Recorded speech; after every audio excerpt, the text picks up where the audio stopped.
Un po', sì. I tifosi si sono lamentati. No, l'enfasi di Gianfranco penso che sia pienamente giustificata, perché l'ultima battuta che ha fatto penso che sia proprio appropriata. Si discute di una cosa, giustamente con i tempi della politica, come se stessimo nel mese di giugno, di luglio, invece noi stiamo durante un campionato, e che campionato! Quindi noi stiamo parlando di una condizione in cui 20-30.000 tifosi in una zona in cui poi si innestano tanti altri problemi, perché giustamente il Presidente faceva riferimento allo Stadio Comunale di Firenze, che comunque non si trova nella condizione del San Paolo, e Gianfranco, che ha frequentato tutti gli stadi italiani, sa bene. La situazione è seria. L'idea che a Campi Flegrei non ci sia un treno ferrato o meno treno ferrato, a me spaventa, dico la verità, che anche da tifoso in passato ho usufruito di questa cosa qua. Quindi io penso che la cosa vada presa con serietà, non solo dal punto di vista tecnico, ma anche dal punto di vista dell'ordine pubblico. Caserta come va invece con Gianluigi Guarino? Perché se qua a Napoli...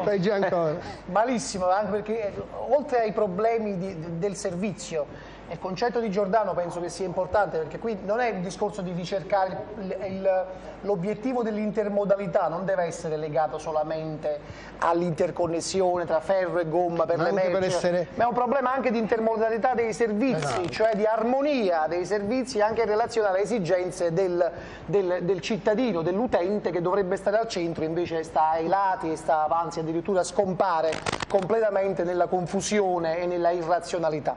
Caserta, oltre ad avere questi problemi, ha anche il problema proprio del fallimento, perché i libri contabili della CMS sono in tribunale. Certo. E mi fermo qui.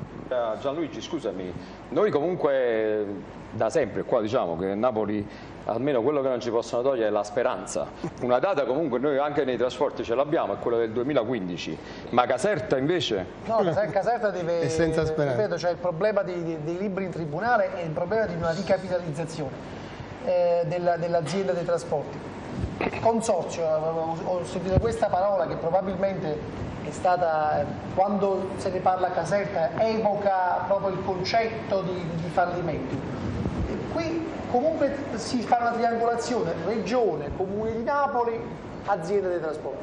Caserta la situazione è molto più complicata. Anche la provincia c'è. E perché non solo la provincia, ma l'azienda dei trasporti, il consorzio, adesso società, è formata praticamente, i soci sono 32 comuni che nessuno paga. Chiaramente di questi 32 comuni, come è capitato anche nei consorzi dei rifiuti, nessuno paga e nessuno fa il socio seriamente, quindi tutti quanti devono tirare fuori una certa cifra in proporzione, in ragione della quota che rappresentano, e puntualmente non lo fanno. Quindi si capisce bene che una roba del genere non può mai funzionare, ed è un problema che è pre-politico, pre-tecnico, pre-tutto, cioè non ha a che fare neanche con la buona teoria, la buona organizzazione, ha a che fare proprio con i problemi strutturali, con la sensibilità dei vari comuni, i quali poi ritengono che non siano problemi molto gravi quelli là di dare ai propri cittadini un buon servizio. Quindi poi il discorso, Antonio, sarebbe lunghissimo e ha a che fare proprio con un concetto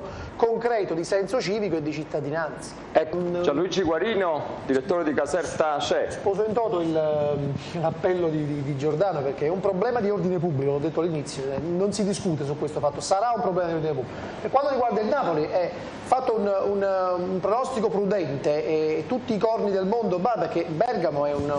È tosto. E Gianfranco ci può soccorrere, è un campo... Un campo trappola. Direbbe Peppino, ho detto Antonio, tu. non lo invitare più. No, Gianluigi lo dobbiamo invitare. Gianluigi, tu ci dovevi stare la settimana scorsa, perché lì al posto dell'onorevole Simeone c'era Nicodemo Petteruti, il tuo sindaco. Ecco.